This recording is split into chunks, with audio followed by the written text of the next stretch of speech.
Bonjour Elios, nous sommes très heureux de finir cette deuxième semaine du hors-scène de la Contrescarpe avec toi.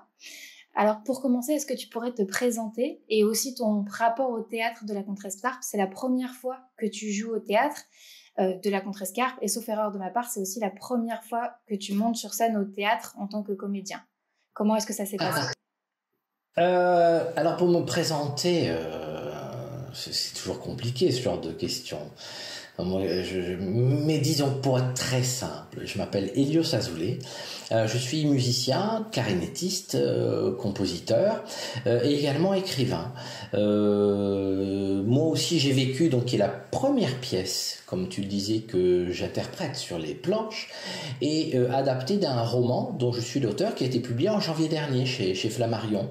Et mon rapport avec le théâtre de la Contrescarpe était un rapport aussi brutal que cordial et assez génial. Je veux dire, ça s'est passé d'une manière très fluide. Je suis arrivé avec mon texte, j'en ai fait une lecture à Maud Mazur, donc la directrice, mais elle a dit mais c'est super, est-ce qu'on fait quelque chose ensemble? J'ai dit mais banco. Donc je veux dire, tout ça s'est passé avec une telle simplicité, avec une telle fluidité que malheureusement j'ai peu de choses à raconter, si ce n'est que le point d'enthousiasme a été si immédiat que moi je trouve que c'est le meilleur des accueils possibles, celui-là. C'est quand on ne réfléchit pas, que c'est une vraie rencontre, ça marche, une espèce de coup de foudre. Et voilà, je suis très heureux de faire partie de cette famille aujourd'hui et malheureux évidemment d'avoir été interrompu par voilà, tout ce que nous traversons en ce moment. Mais je suis pas le seul, alors passons à un autre sujet. D'accord. Bon, bah, c'est une très belle rencontre en tout cas. Ouais, je crois. Bah oui. On a proposé un sondage à nos spectateurs ces derniers jours et j'ai quelques questions à te poser de leur part. Donc la première question, c'est une question de Marine qui voulait te demander comment est-ce que tu es devenu acteur? Tu sais, je n'ai jamais fait aucune école de théâtre. Je n'ai jamais pris aucun cours de théâtre.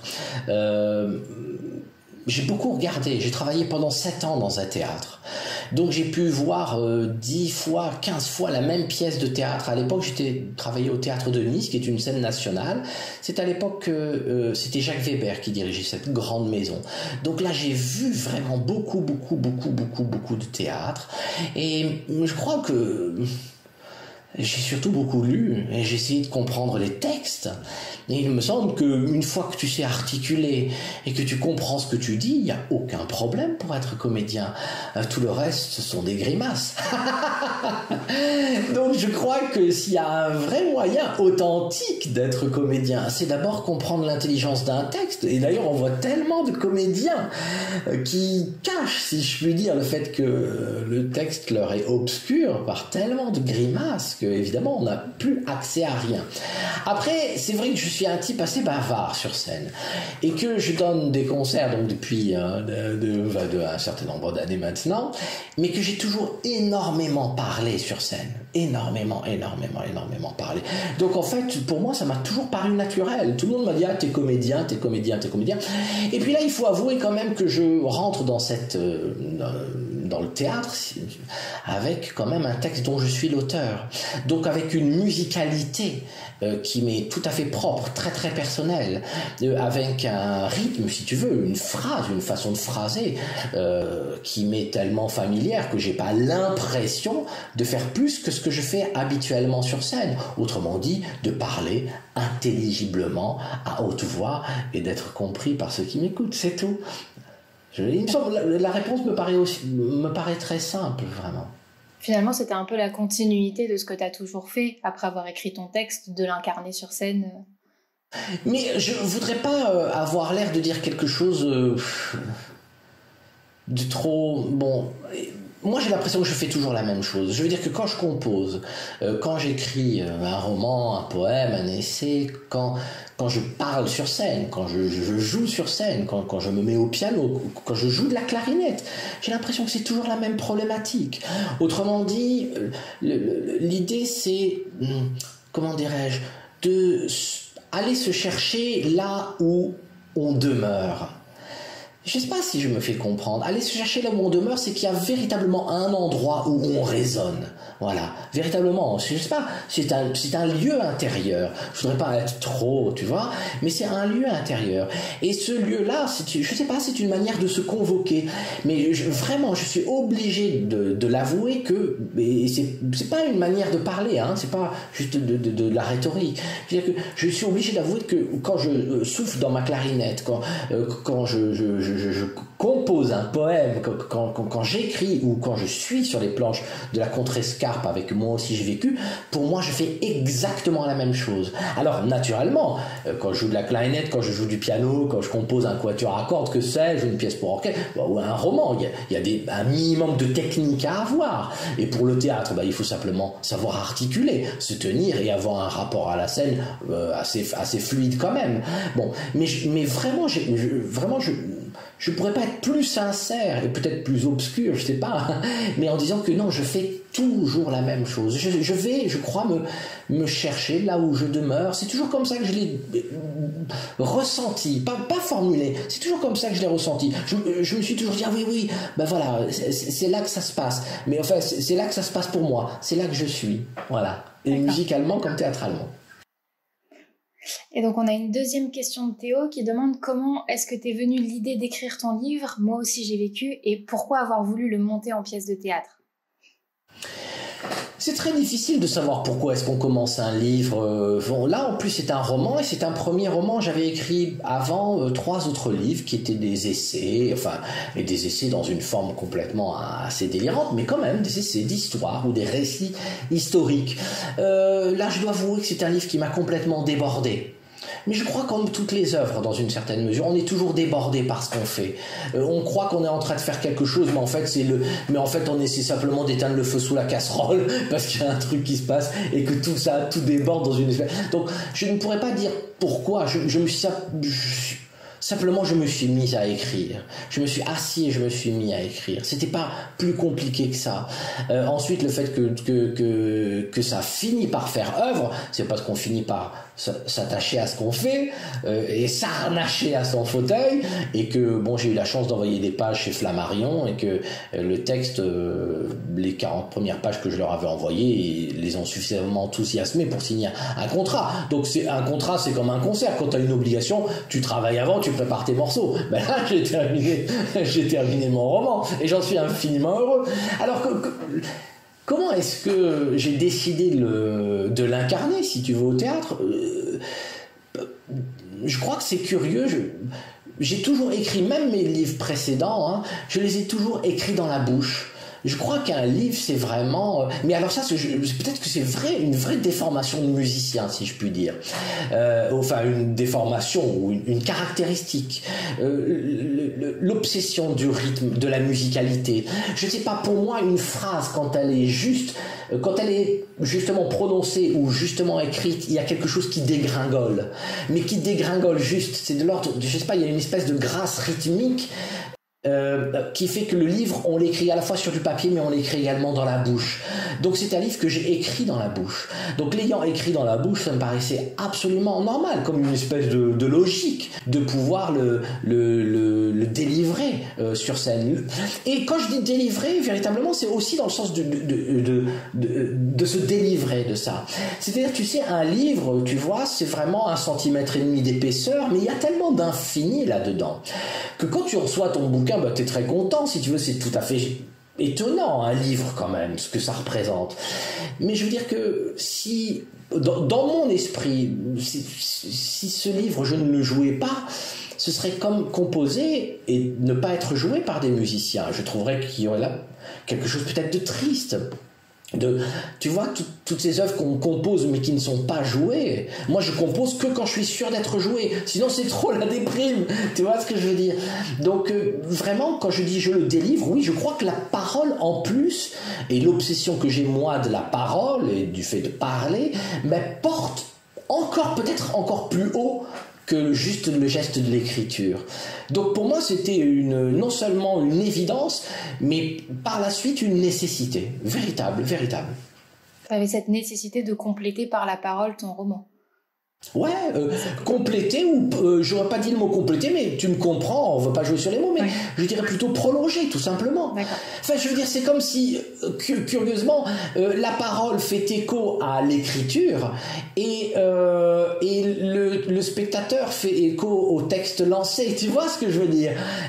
Finalement, c'est comme un livre sans lecteur. Tu vois ce que c'est pour ça que c'est toujours très précieux quand tu reçois un mot d'un lecteur ou d'une lectrice. Voilà, c'est la même chose. Et voilà.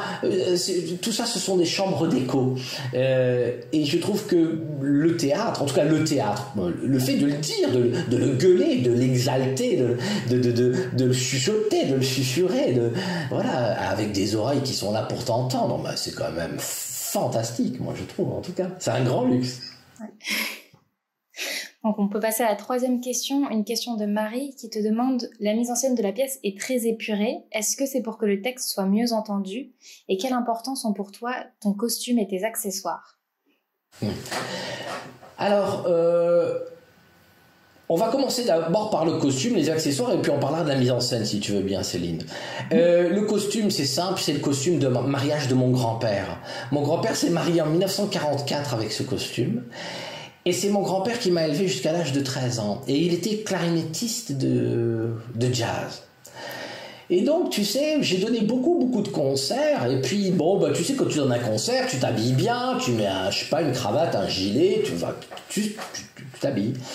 Puis au bout d'un moment, je sais pas, il y avait des concerts où je me disais, bon, mais est-ce que le but, c'est de bien s'habiller, bon, et puis, bah, pendant un certain nombre de temps, j'ai fini par juste m'habiller. Normalement, tu me voyais dans la rue, je montais sur scène, j'étais pareil. Bon, et puis au bout d'un moment, je me suis dit, mais non, il faut s'habiller juste. Et ce costume de mariage, pour moi, représente la grâce de porter le passé, mais que ce passé ne soit pas une charge. Autrement dit, on peut porter un passé, et quand c'est ce passé-là, celui de son grand-père, pour lequel j'ai tant d'amour, et dans le livre c'est très présent, mais tu te dis, mais le passé n'est pas si lourd. Et puis en plus, sinon, qu'est-ce que tu fais d'un vieux vêtement? Tu le mets où? Tu le mets sur une étagère, tu le laisses sur un cintre, et c'est comme, tu sais, je trouve ça horrible, tous ces musées là où tu vois des mannequins qui portent des vieux vêtements. Je trouve ça sordide. Je trouve qu'il n'y a rien de plus triste qu'un vêtement sur un cintre, un vieux vêtement sur un cintre, où il n'y a rien de plus triste que ces vieux vêtements qu'on met sur des mannequins au musée de la mode ou au musée du je sais pas moi, de Napoléon III, là, tu vois ce que je veux dire, avec les vieux soldats en plastique là, horrible.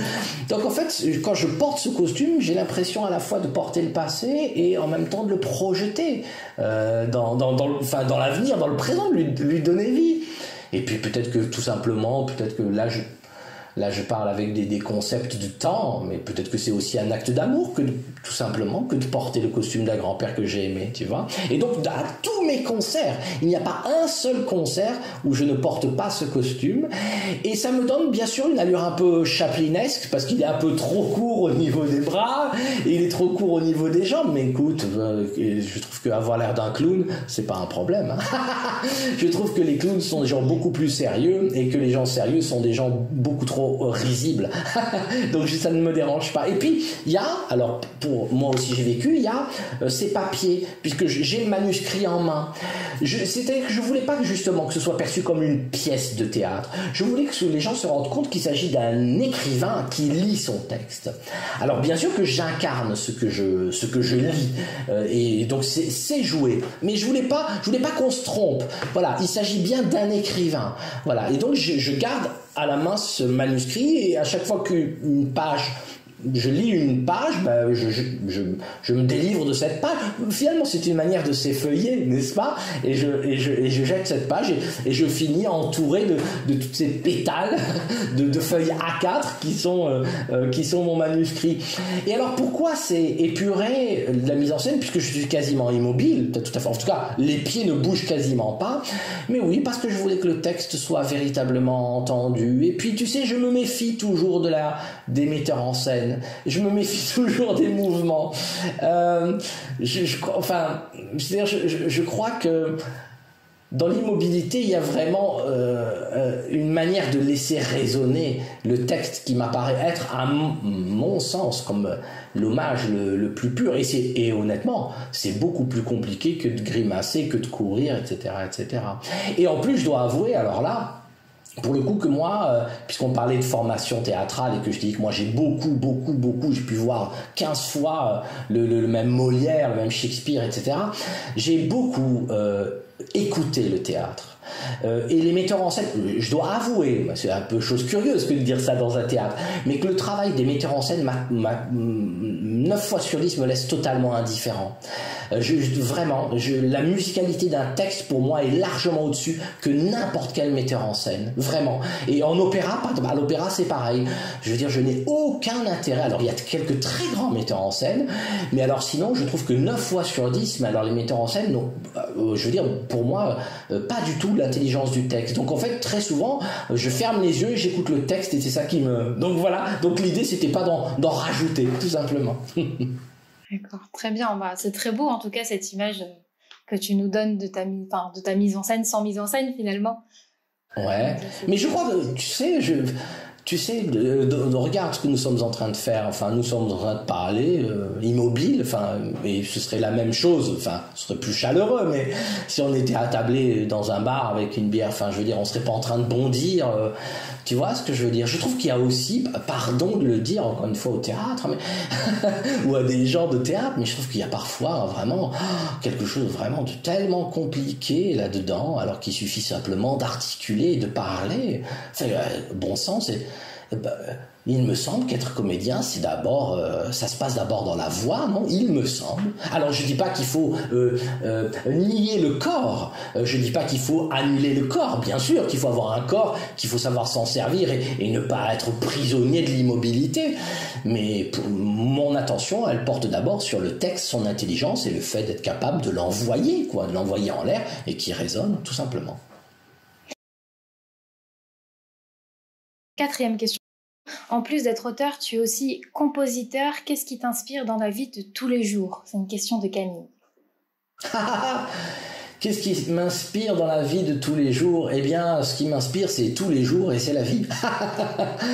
C'est très curieux. Non, tu sais, l'inspiration, c'est une drôle de chose. Déjà, je crois que l'inspiration, c'est un grand fantasme. L'inspiration, je dois avouer qu'il me semble qu'avant tout, c'est du travail. Mais en même temps, je voudrais pas être trop rigoureux là-dedans. Je vais te raconter une anecdote qui va éclairer la chose. Pour Camille, c'est ça qui nous pose la question? C'est ça. C'est ça. Chère Camille, alors je vais te raconter une très très belle anecdote d'un compositeur que j'ai rencontré, un très très grand compositeur américain qui s'appelle Philip Glass. Peut-être que tu connais, immense, sublime, génial compositeur américain, de plus en plus joué en France, mais il a fallu du temps avant qu'on accepte sa musique parce que comme c'était un américain et puis qu'en France on est très très Pierre Boulez, etc., bon voilà, et qu'on s'est emmerdé pendant 40 ans avec une avant-garde qui n'avait pas de public mais que des subventions, et que c'est encore un peu le cas. Bon, Philip Glass, un musicien génial. Et un jour il donne un concert et j'ai la chance à la fin de ce concert-là de marcher avec lui, tu vois, dans les rues. On discute pendant peut-être une demi-heure, 3/4 d'heure tous les deux. C'était une très très belle discussion. Et il m'a donné mon plus grand cours de composition que j'ai jamais reçu. Il m'a dit un jour, j'étais avec, il était chez lui, son fils qui avait 10 ans peut-être à l'époque, vient vers lui et dit papa, j'aimerais composer un morceau de musique, est-ce que tu pourrais m'aider? Et Philip Glass de répondre à son enfant, à son petit gamin, dit écoute, moi je veux bien t'aider, je suis pas contre le fait de t'aider, mais si je t'aide, ce sera pas vraiment une pièce de toi. Si je t'aide, c'est un peu compliqué, moi je préférais que tu la composes tout seul ta pièce. Et le petit gamin, un peu naturellement désemparé, lui dit mais papa, c'est compliqué, moi je sais pas faire, comment est-ce qu'on compose? Et Philip Glass lui a donné cette réponse qui est vraiment un truc génial. Celui qui est comme un koan dans le zen, tu sais, ces phrases qui donnent l'éveil. Enfin, en tout cas, ça a marché comme ça pour moi. Il lui a dit, mais c'est simple. You sit at the piano and then the music comes. Tu t'assois au piano et alors la musique vient. Et ça, je trouve que c'est la plus belle leçon pour l'inspiration. Je veux dire que tu peux te tremper la tête dans dans un seau d'acide, te peindre le torse en bleu, envoyer des cris en l'air, convoquer Dieu ou pas, Je veux dire que bon, si t'es pas assis à ton bureau, il y a rien qui sort. Tu vois ce que je veux dire? L'inspiration, c'est pas l'énergie. L'inspiration, au contraire, c'est cette capacité de comment dirais-je, de concentrer l'énergie à un tel degré d'infinitésimal que ça sort sur une feuille de papier. C'est très curieux, ça.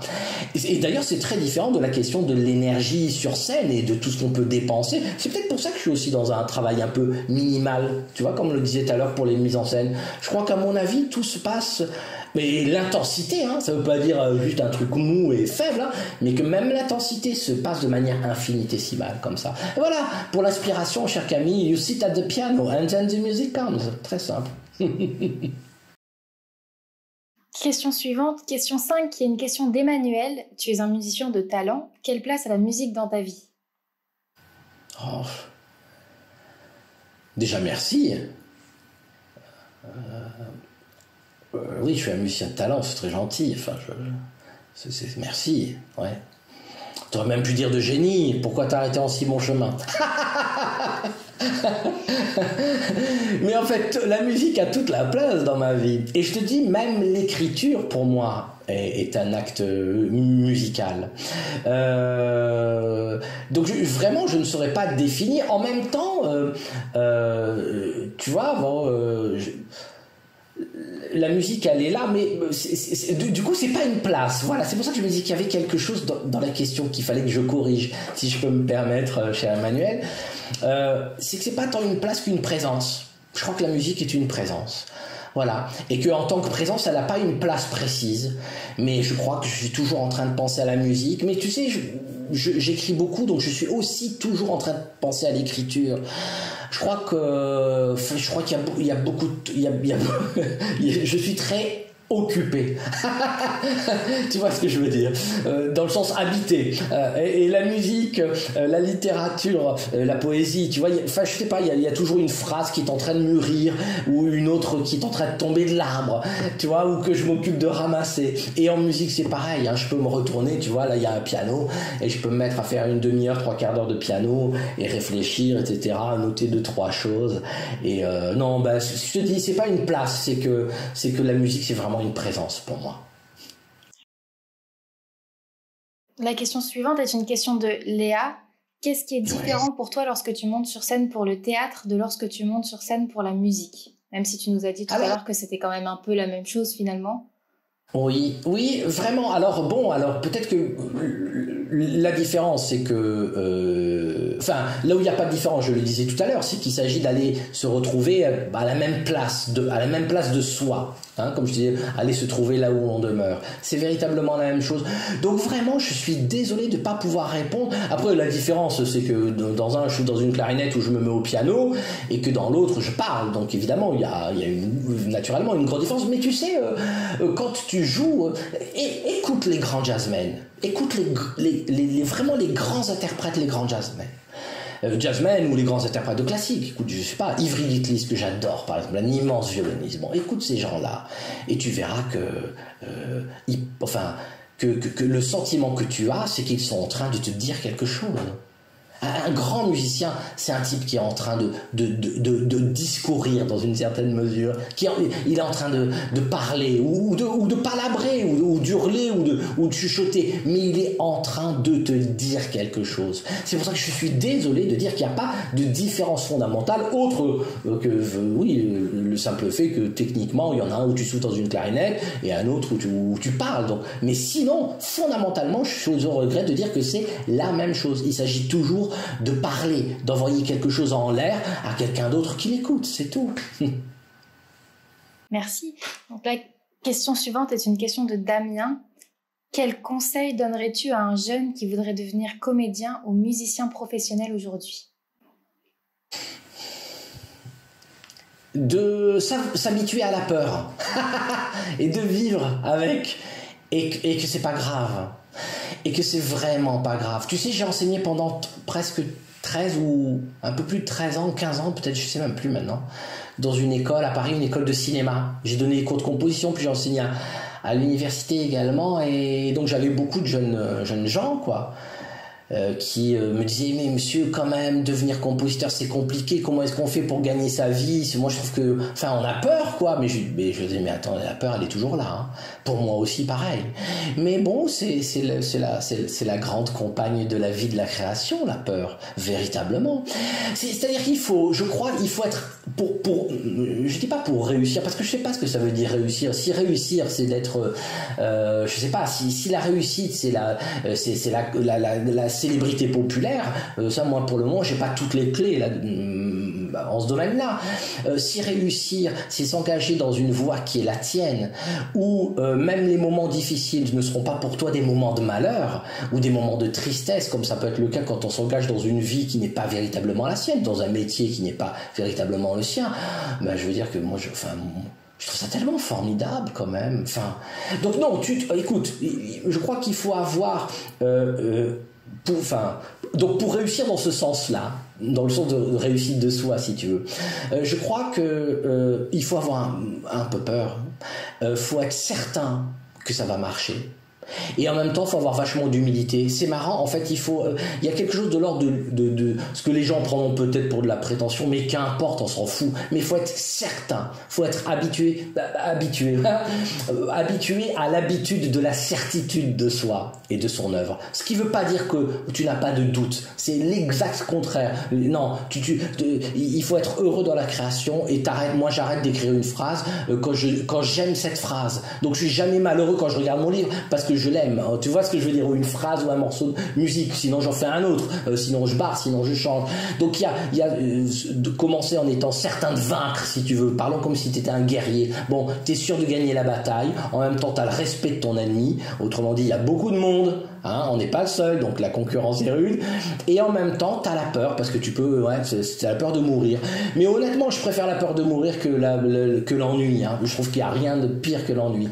Donc, j'ai pas de conseil à donner. Le dernier conseil, tu sais, enfin oui, j'ai un dernier petit conseil, mais c'est pas un conseil, j'aime pas ce terme-là. Tu te questionnes. Tu sais, et tu lis les lettres à un jeune poète de Rainer Maria Rilke. Tu lis la première lettre, les lettres à un jeune poète de Rainer Maria Rilke. Tu lis mon livre d'abord, puis tu lis et tu verras que ce magnifique poète Rainer Maria Rilke, il dit à un jeune homme qui lui envoie ses poèmes en lui disant alors qu'est-ce que je peux faire de cette poésie, est-ce que vous pourriez me donner un conseil? Et il lui dit mais vos regards sont trop tournés vers l'extérieur, jeune homme. Le seul moyen de savoir si vos vers sont bons, c'est savoir s'ils surgissent d'une nécessité profonde. Donc à l'heure la plus comment dit-il? Il dit à l'heure la plus tranquille de la nuit, tu te questionnes. Tu te dis, est-ce que vraiment je peux continuer à vivre sans écrire? Est-ce que vraiment je peux continuer à vivre sans faire du théâtre, sans composer de la musique? Est-ce que je peux faire ça? Si la réponse c'est oh bah oui parce que quand même c'est compliqué, j'ai un petit peu, moi c'est trop compliqué d'avoir peur, non je préfère la sécurité etc. Bon bah c'est pas grave, tu fais autre chose. Honnêtement ça n'est pas grave, on peut, tu vois, il y a plein de métiers sublimes qu'on peut faire, tu vois ce que je veux dire. Et si vraiment intimement t'es convaincu que tu ne peux faire que ça, alors là tu te lances. Mais ça veut dire que la peur elle sera quand même toujours là, mais c'est une compagne qui est nécessaire, qui est véritablement nécessaire. Voilà, c'est ça mon flot de conseils, mon cher. Merci, c'est un bon conseil je trouve. Alors, une question d'Anna, est-ce que tu as de nouveaux projets pour le théâtre en tête? Oui, absolument. Avec la Contrescarpe encore. Mais c'est top secret. Donc, mais oui, absolument, bien sûr. Ah bah oui, d'autant plus que tu sais, je sais pas, avec cette fichu confinement, il y a tellement de représentations qui sont perdues et qui va être difficile de rattraper. On peut pas éternellement reporter, que ouais, je suis parti on est parti sur autre chose avec la Contrescarpe, avec Maud Mazur et Dominique Gosset, et c'est un grand bonheur pour moi d'y réfléchir déjà. Très bien, on a hâte de voir ça. Alors, la dernière question, c'est une question d'Eva. Tu as choisi la tirade « Être ou ne pas être ». Qu'aimerais-tu être et que souhaiterais-tu ne pas être?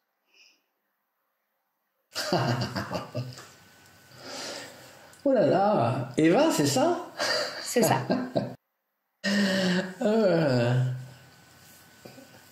C'est une question Waouh.